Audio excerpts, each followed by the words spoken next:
Bismillah, alhamdulillah, wassalat wassalam ala rasulillah. Assalamu alaikum wa rahmatullahi wa barakatuh. May the peace, mercy, and blessings of Allah be upon you. This video is about growing and transitioning into your new life as a practicing Muslim. This might be the most exciting time in your life. You finally know for sure that there is a creator and that you've been created for a purpose. You now know that He wants you to be successful and that He sent guidance for you. Not only that, He sent an example of how to implement that guidance, and that is the Sunnah of the Prophet Muhammad sallallahu alaihi wasallam. Think for a moment about how you got to this point in your life.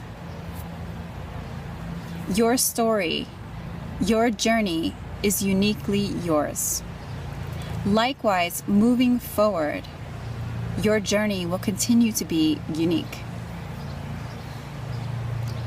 When you realize that Islam is the truth and you knew you had to accept it, so you took that step to say the Shahada, the declaration of faith, and you bore witness that there's nothing worthy of worship except the one God who created everything, Allah, and that Muhammad sallallahu alaihi wasallam was in fact his last and final prophet and messenger. That took courage. That took conviction. That took confidence. From here on out, you're going to need those things. You're also going to need a little bit of faith in yourself and a lot of trust in Allah subhanahu wa ta'ala. In Islam, all of our actions must be based upon knowledge. So I want you to think about your path moving forward and think about each step being based upon strong, firm, sturdy ground. That strong, sturdy ground is knowledge.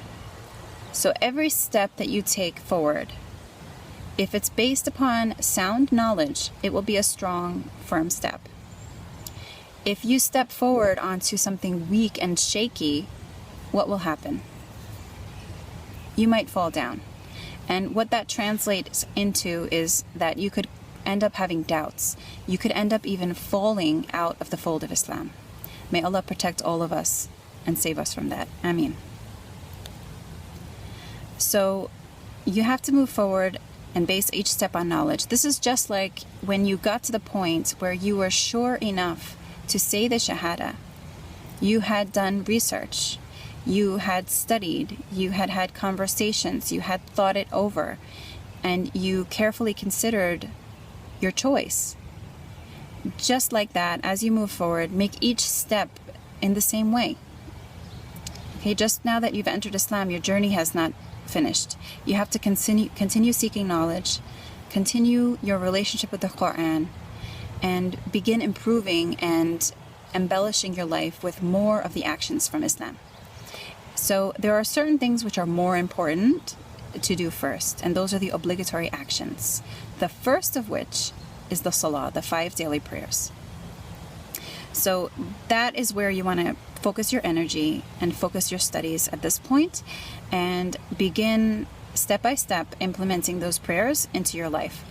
The Prophet Muhammad sallallahu alaihi wasallam said that the most beloved actions to Allah are those that are done consistently, even if they are few. So take your time and implement the prayers and all of the actions that come after that in such a way that you're able to continue with those actions day after day, week after week, year after year, and so on. Not only will those actions be more beloved to Allah, but they will also help you in your confidence as you move forward as a new Muslim. As I mentioned, your journey will be unique. So you know yourself best, and you're going to have to make certain judgments on how you go forward. You've changed a lot inside. Your heart has changed, and now you're ready to begin changing your life. But your surroundings have not changed. The people in your life have not changed. most likely. So that can provide a number of challenges. While I can't speak for everyone's particular situation, I can give, based on my experience, some general advice for this. So regarding your family and friends who are not Muslim, I think one of the most important pieces of advice that I can give you is to remember that they all most likely have your best interest in mind. Whatever it is that they do or say from here forward, please remember that it's probably coming from a place of care. They may be worried about you. And in Islam, we're taught to deal kindly with everyone. And we're taught that Islam is the middle path and to avoid going to extremes. We're taught to calm people and not to repel them. We're taught to maintain our ties of family and to respect and honor our parents especially, and the rest of our family and humanity at large. So these are all things that if you keep it in mind, it will help you moving forward. It will help you in your relationships, and you might get off to a rocky start, but it will give you the best possible outcome if you behave and you try to adjust your manners to be in line as much as possible with Islam, and try to be patient. Patience is a very virtuous action. Allah said that He rewards patience without account. So keep those things in mind and do try to be patient and kind towards everyone that you encounter and that you interact with. When it comes to the Muslims, you have to also have patience.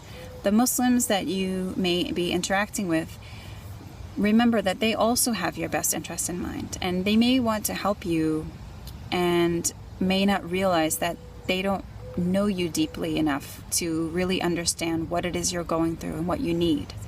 So be patient with them as well. They're your brothers and sisters in Islam, and we've been taught to love one another purely for the sake of Allah, because of the fact that we all believe in Him and we're all striving for the same thing. So remember to have that love, to make excuses for them, and to be kind and affectionate toward them regardless of what they do and how they treat you. They're responsible for their actions and you are responsible for yours. So be sure to behave in the best way possible. And if you make mistakes, remember that Allah is the most forgiving, and all you need to do is turn to Him, ask for forgiveness, and then try better next time. Lastly, I would like to remind you to maintain your relationship with the Quran. Most likely it was one of the things that got you to this point, and it is the verbatim words of our Lord, and maintaining a connection with that is critical from now until the day that we die.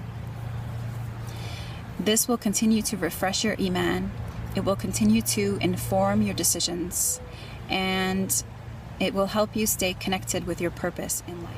I pray that this video is beneficial to you in your new life and the journey that has not yet ended, that will continue as long as you live, in seeking knowledge and becoming a better Muslim, getting closer to Allah subhanahu wa ta'ala. May He continue to guide you. May He help you be successful in all of your endeavors, and may He grant you the best home in the Akhirah, and that is Jannah. Ameen. Assalamu alaikum wa rahmatullahi wa barakatuh.